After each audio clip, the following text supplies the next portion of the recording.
Thanks very much for that, Ruth. Friends, we're going to read the Bible now. So if you've got a Bible there, I'd love for you to open it up to chapter 13, Mark chapter 13. And Sarah is going to read that for us. But as we're flipping the pages, it'd be good to quickly catch up with Sarah. So good morning to you, Sarah. You're muted, Sarah, so we can't hear you. Yes, you've made it a perfect Zoom meeting. Now, Sarah, you went to the Healthy Treats workshop yesterday. Sounds like a bit of an oxymoron. How was it? What happened? It went well. I wrote a few things down. You just read my it was fun. We went to Gab's house and did it. Okay. It was lovely. And Joe was our tech man, so he sorted out all of our tech issues. And we made two things. We made some healthy brownies, and yes, which are What healthy. what makes a brownie healthy? Well, it doesn't have very much sugar or added sweetener in it, and it has almond meal rather than flour, so it keeps you full longer as extra protein through it. Wow. Okay. And we also made some poached pears. So I probably tried to make too much in the time. And on reflection, maybe it was a bit like a Jamie Oliver 15-minute cook, but it actually would take a normal person 2 hours. So people were asking about the brownies and how long they'd go in the oven, like half an hour after I put mine in the oven. So should have probably slowed down next time, I think. Okay. Yep. Here's something I prepared a little earlier, and out comes a finished product. Yeah. Okay. Sarah, would you recommend people to go along to workshop? We've got a couple left. Oh, definitely. I think it'd be a great chance to invite a non-Christian friend to do it at home with you. Now that we can have people over, sign up, do it together. I think we're becoming a bit more flaky again now that we can go out and about. So some people probably intended to attend but forgot to because they were out and about doing something. So if you invite a friend over, you can invite them over. And the host will likely share something about what difference Jesus makes in life. So for me, I shared a bit about how being a doctor and seeing a lot of suffering. Being Christian actually helps me to understand both why we have suffering in this world and hope we have in heaven, but also the joys that we have in this life. So definitely a great little quick snippet intro, really easy invite, particularly if they're a foodie, which I'm sure there are lots of foodies in the home. So yeah, try to invite a friend along, bring you over to your house, do it together, make it a bit of a fun afternoon. Terrific. Thanks so much for hosting yours and looking after it. I mean, there's been a whole bunch that have happened. And thanks for reading the Bible for us. Mark chapter 13. So they're doing March chapter 13. As Jesus was leaving the temple, one of his disciples said to him, "Look, teacher, what massive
Thanks very much for that, Sarah. Now, before Wayne, one of our pastors, comes and teaches us from this part of God's Word, boys and girls, we've got a special spot for you.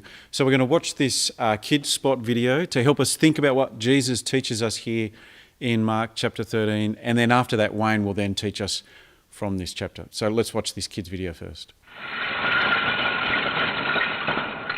Hello boys and girls, it's time for our kids talk now. So make sure you're paying attention to your computer or TV. Now, who likes Lego Masters? Hands up. Oh, there must be more than that. Well, who likes playing with Lego or Lego Masters? Ah, yeah. Well, I love Lego and so do our family. Look at what we've been making with Lego down here. It is the temple, a model of the temple from Jesus' day. So, right outside this big wall, this is for the not very special people. Then if you're a very special person, you could come in here. If you're a super special person, you could come into here right near the temple. This is the temple, and the little priest here, see the priest? He could come up here and offer some sacrifices, and then he could actually go into the temple. Only if you're a priest, not everyone. And if we come and have a look inside the temple here, inside the temple, where the high priest could go, was the special place. Only the special priest could go in there. Then behind this curtain was the most special place, and only the most special priest could go in there, the high priest, and he could only go in there once a year because that's where God lived. And all this was showing it was very hard to go into God's presence. God was very special. Now, if we come over here, when Jesus died on the cross, he died in our place like a sacrifice, like the kind of sacrifice they would offer in the temple, so that we could be friends with God again. And that means if we trust in Jesus, we don't need the temple anymore. We don't need the most holy place anymore. We don't need the sacrifices anymore. Do we need this wall anymore? No. We don't need that anymore. We don't need that anymore. We don't need any of this anymore. Okay? We don't need the temple. Because if we want to be friends with God, all we need is to trust in Jesus. He's done everything that we need to be God's special friends. Boys and girls, that's fantastic. So thank you for listening. I want you to be friends with God through Jesus. See you later. Hi, it's me again, Wayne, and we're going to spend some time working through Mark 13 in a bit more depth. So it'd be great if you had a Bible open to Mark chapter 13. Our first Jersey cow that we got to milk, she was wild. When we tried to milk her, she would do everything she possibly could to stop us. We didn't quite do enough research before we bought her. So we had a decision to make. Do we persevere with this cow that simply does not want to be milked? Or do we start again? Well, in the end, we sold her and we got a new cow. We started again and we've never looked back. Have you ever been faced with that kind of a choice? Do you fix something? Or do you start all over again? You know, you notice it with old houses, don't you? Do you renovate? Or do you knock it down? Do you demolish and rebuild altogether? Well, that's what today's Bible passage is about. Not about a cow or a house, it's about the temple in the Old Testament, the place that God's people could meet with him. Has Israel, that is the Israel of Jesus' day, is their relationship with God so bad that it can't be repaired? Is it time to start over again? Well, in today's passage, Jesus announces that it is time to start again. God is going to demolish the Old Testament temple and start all over again with a new way to come to God, which actually has something very encouraging and exciting for us to take home from this passage today. Now, a bit of a warning before we start. Lots of people read Mark 13 and they think that it's talking about a time way in our future, Jesus' second coming, when he comes to take us to be with him, when he returns again.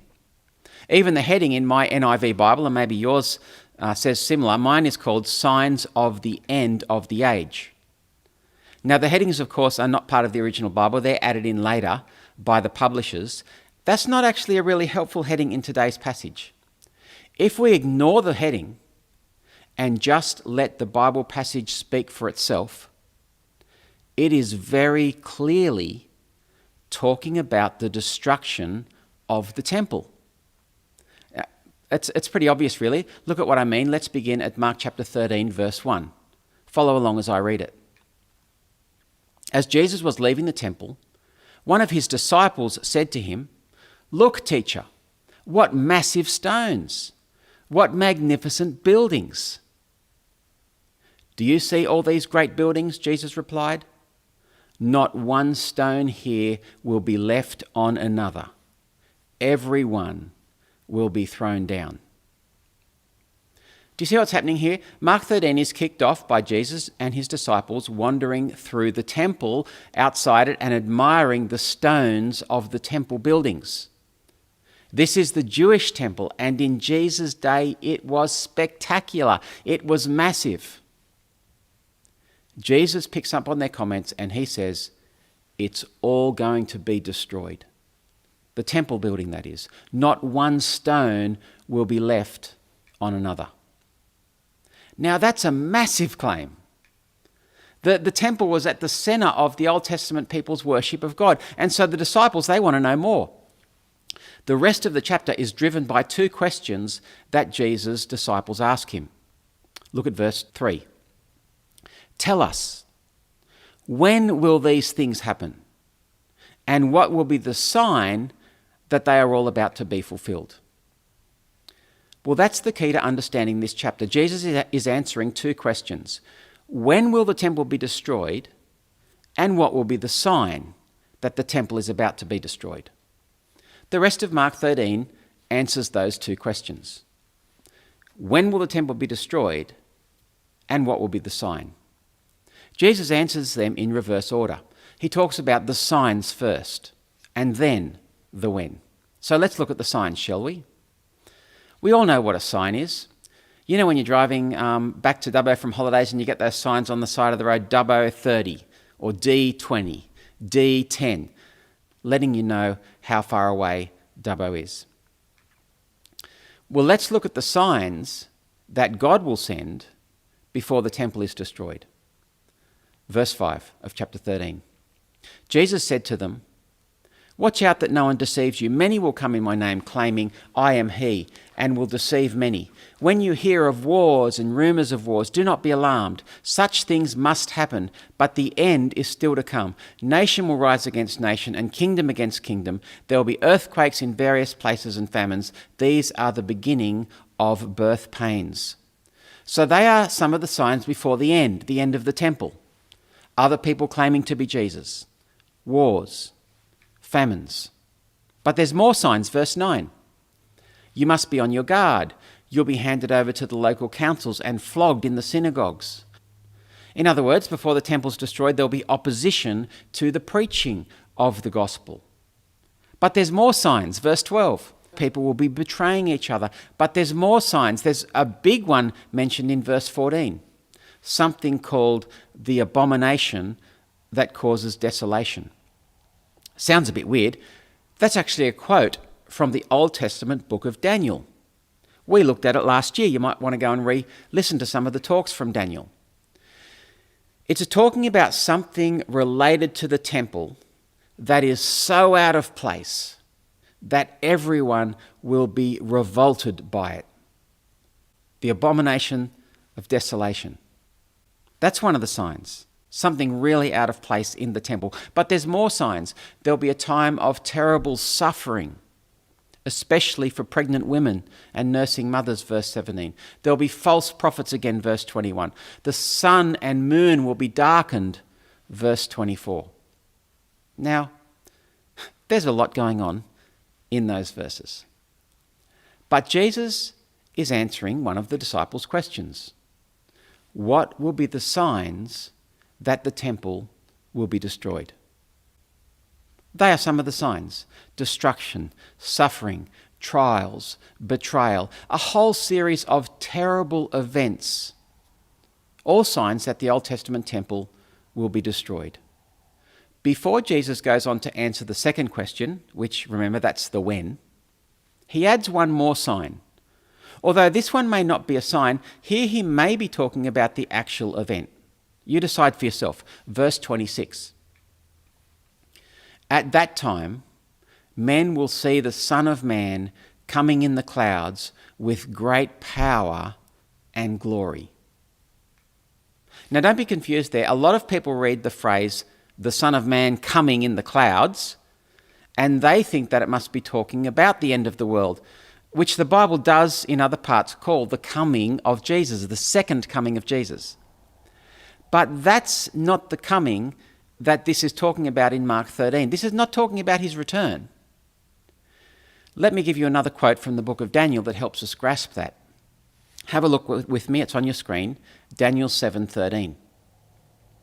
In my vision at night I looked, and there before me was one like a son of man coming with the clouds of heaven. He approached the Ancient of Days and was led into his presence. He was given authority, glory, and sovereign power. All peoples, nations, and men of every language worshipped him. Back in the Old Testament, a prophet called Daniel had a vision of someone he described as a son of man. And in that vision, he saw the Son of Man coming on the clouds of heaven. That's what Jesus is talking about here. But in Daniel's vision, did you notice, Jesus is not coming on the clouds to earth. No, he is coming to heaven. The vision is from God's point of view. The Son of Man is coming to God, and there he is given all authority and power. That's what Jesus is referring to here. Jesus is connecting the destruction of the temple with himself, Jesus, the Son of Man, receiving glory and power when he goes to be with his Father. Now, just hold that thought for now. Let's return to the second question that Jesus is answering in this passage. We've already seen what the signs will be. Jesus has answered that. What was the other question? The when. When will it all happen? Well, Jesus answers the when question. His answer is, it's very soon. No one knows the exact time, but it will be in their lifetime. Let's pick it up from verse 29. Even so, when you see these things happening, you know that it is near, right at the door. I tell you the truth. This generation will certainly not pass away until all these things have happened. So Jesus says we don't know exactly when the temple's going to be destroyed, but be ready because it's very soon, it's in your lifetime. Jesus is answering two questions. When will the temple be destroyed? And what will be the signs? The answer is, the temple will be destroyed in the lifetime of the disciples, and the signs will be clear. Terrible things will happen in the lead up to it. Well, we shouldn't be surprised, should we, that all that happened in the disciples' lifetime, just like Jesus predicted. Mark 13, though, it was fulfilled in two separate but connected events, both in the disciples' lifetime. The first and most obvious fulfillment of these verses in Mark 13 was in 70 AD, when the physical temple, the Jewish temple, it was demolished. The very temple that they were admiring and that Jesus said that not two stones would be left on another, it was demolished in 70 AD.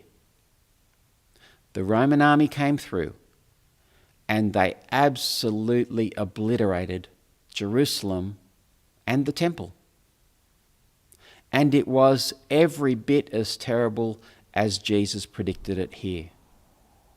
None of the language that Jesus uses here in Mark 13 was too strong to describe that terrible day. And there was a long lead up of horror because it started with a 4-month siege. The walls were eventually smashed. The massive stones were separated. The temple was set on fire. The sky was black with smoke, and the Jews were massacred, and the temple was destroyed. It was every bit as bad as Jesus described it here. And in fact, the Christians in Jerusalem remembered Jesus' words from Mark 13, and they fled to the mountains like they were warned to, and they escaped certain death. That was the physical end of the temple. It came true in the disciples' lifetime, about 40 years after Jesus spoke about it here. But what Mark also wants to draw our attention to is a different but connected end to the temple. In terms of the place of the temple in the plans of God, that came to an end much earlier. See, as we read on in Mark's Gospel, Mark uses some of this language from chapter 13, which is describing the destruction of the temple, and he uses it to describe what happened at Jesus' death. In the very next chapter, the Jews will accuse Jesus of saying that he will destroy the temple and raise it again in 3 days. Jesus is actually talking about his body. He's talking about his death. In Mark 13 here, Jesus says brother will betray brother to death. In the very next chapter, Jesus is betrayed to death by Judas. That last work in Mark 13, watch, be ready. That's exactly the same word that is repeated in the Garden of Gethsemane when Jesus is with his disciples, and he says, watch, stay alert, the time is near. And that very strange passage from Mark 13, the Son of Man coming in the clouds of heaven, which is somehow linking Jesus with the destruction of the temple, Jesus uses those exact words to describe his death in the very next chapter, Mark chapter 14, verse 62. Mark 13 talked about the sun going dark just before Jesus dies. Mark tells us that darkness covered the whole land. Now, do you see what Mark is doing there? Mark is deliberately choosing some of the language from chapter 13, which is describing the physical destruction of the temple in 70 AD, and he's using that language to describe Jesus' death. In other words, he wants us to see a connection between the destruction of the temple and the death of Jesus. It's as if somehow in Mark's head, the destruction of the temple and the death of Jesus are the same event. Jesus' death is the end of the temple. And when you think about it, that makes sense. Because now that Jesus has died, now that Jesus has opened the way for us to be forgiven and have access to God, we don't need the temple anymore. And to make sure we get this, to make sure that there's no way that we can miss this, after a lot of hints, look at how Mark finally describes the death of Jesus in Mark chapter 15, verse 37. With a loud cry, Jesus breathed his last. The curtain of the temple was torn in two from top to bottom. When Jesus died, the curtain of the temple is torn in two from top to bottom. It is ripped up. We don't need the temple anymore. Let me explain. What was the purpose of the temple? The temple was the place that God's people went to meet with him. The temple was where you could go and offer your sacrifices to have your sin forgiven. But the temple wasn't working. God's people had a problem in their heart that the temple couldn't fix. So Jesus, by his death, has done what the temple could never do. Jesus' death was the sacrifice so that we could be forgiven. You and I, we don't need a temple anymore. We meet God through Jesus. Now, the writer of Hebrews talks about it like this. Hebrews 10:19. Therefore, brothers, since we have confidence to enter the most holy place, a reference to the temple, by the blood of Jesus, by a new and living way opened for us through the curtain, that is, his body. And then it goes on to say, let us draw near to God. Hebrews is telling us the way to be close to God is through Jesus. We can have confidence to come into the very presence of God. Through Jesus, we can have a close relationship with God. We can have a confident relationship with God. There's no curtain in the way, there's no temple. We have complete access to God. So not by going to some temple, but by coming to Jesus, trusting in his death for our forgiveness. Do you know that relationship with God? Do you have that closeness with God yourself? Do you make use of that? Because if we're honest with ourselves, we can have days, even as followers of Jesus, where we're not feeling close to God, can't we? We have periods when we're excited about praying and reading his word, and then we have times when it's just not happening. But please be clear on this. If you are a follower of Jesus, you are never far from God. You can draw near to him and come into his very presence anytime through Jesus. No matter what you've done in the past, right now you can come before him, before your Heavenly Father, not afraid, not guilty, not wondering if he wants you to be with him, but confident. Anywhere, anytime, for any reason, you can come and speak with him. He's your God. About 15 years ago, we went to this Cold Chisel concert. It was awesome.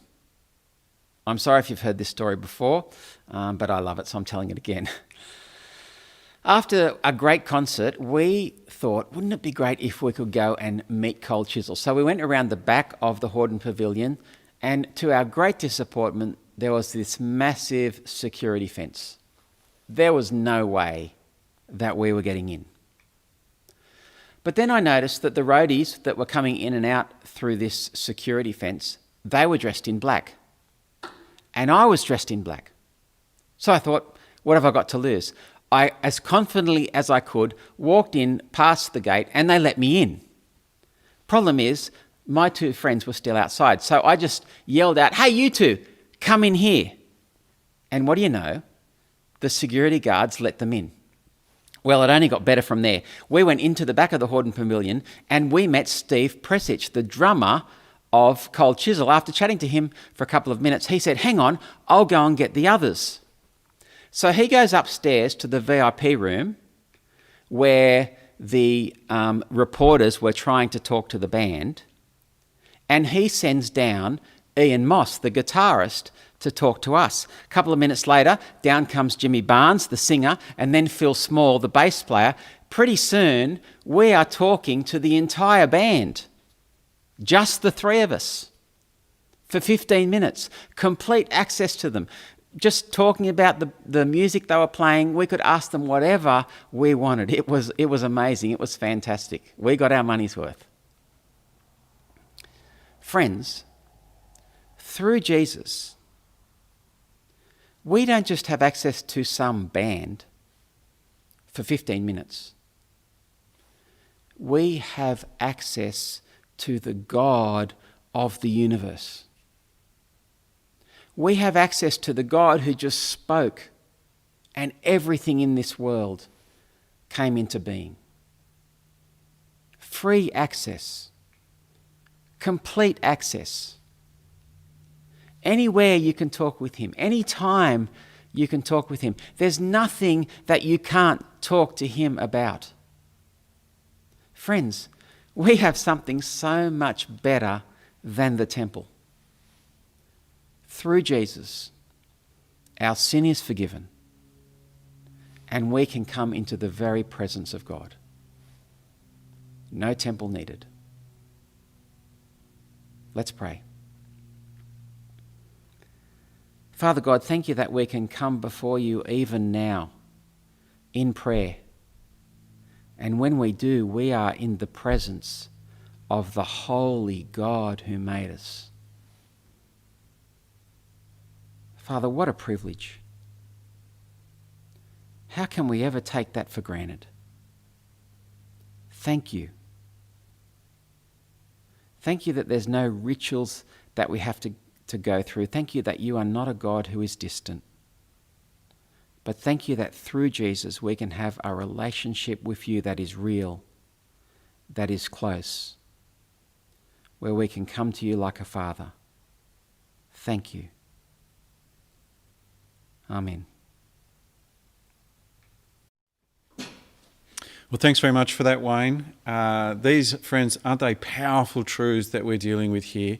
And to help us to live out this wonderful truth that people have immediate access to God through Jesus, I'm going to chat with Dave about an exciting course that's coming up. So come on in, Dave. Good morning. G'day, Al. Good morning. G'day, everyone. Now, the course coming up, what's it called? Yeah, Intro to Jesus.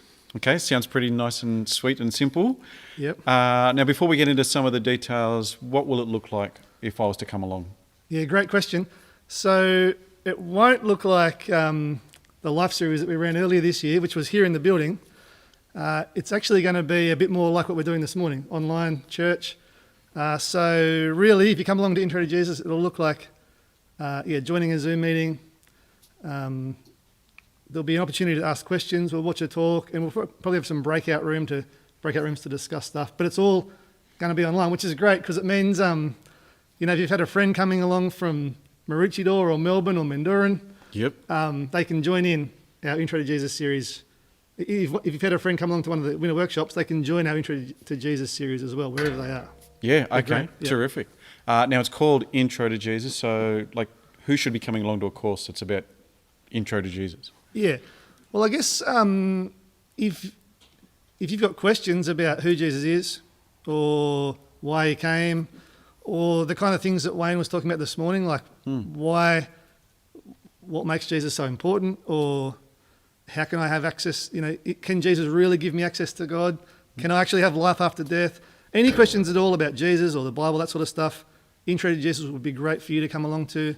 If you've been coming along to church for a while, but maybe never really taken Jesus all that seriously, Intro to Jesus would be a great thing to come along to. Yep. Even if you just want to get clear in your mind again, really, what is the gospel? Who's Jesus, and what difference does he make? It'd be a great thing to come along to Intro to Jesus. Okay. Yeah. So if I wanted to come along because I'm curious to find out more about you, how do I do that? How do I register? Yeah, so you showed us the website before. Yep. Just jump on there. So dpc.org.au. And the very top there is the winter workshops. But if you scroll just below that, you'll see a tab for Intro to Jesus. If you go in there, it's got all the information about the course, as well as how to register. So really easy just through the website. Okay, and if I'm already following Jesus, but I want to invite someone along to help them to find out more about him, how do I do that? Well, the best thing to do would be to talk to your friend and invite them along.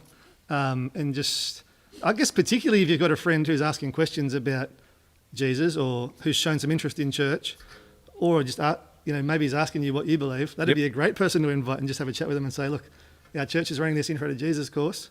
Do you want to come along? Yeah.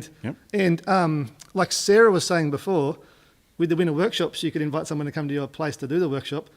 Why not invite a friend and say, look, come to my lounge room, we'll do it together and join onto the Zoom meeting together.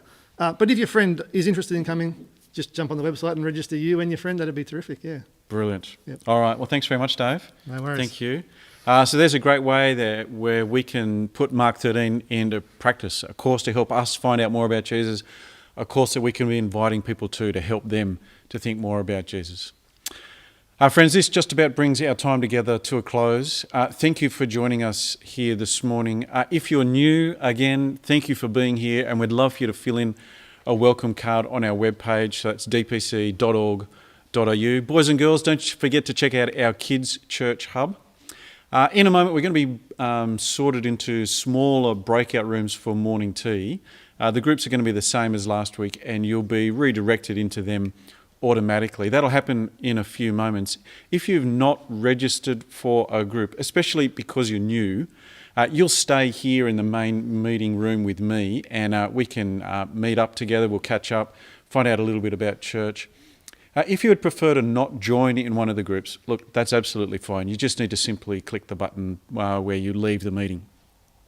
Friends, you may already be meeting together with some others in your home, or if you've gone to someone else's home. Look, that's terrific if you're doing church together and you can have morning tea together. You don't need to join the breakout rooms.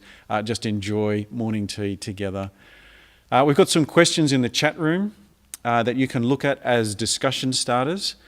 So before leaving the meeting, if that's what you're doing, you might want to copy them before you leave the meeting so you can chat.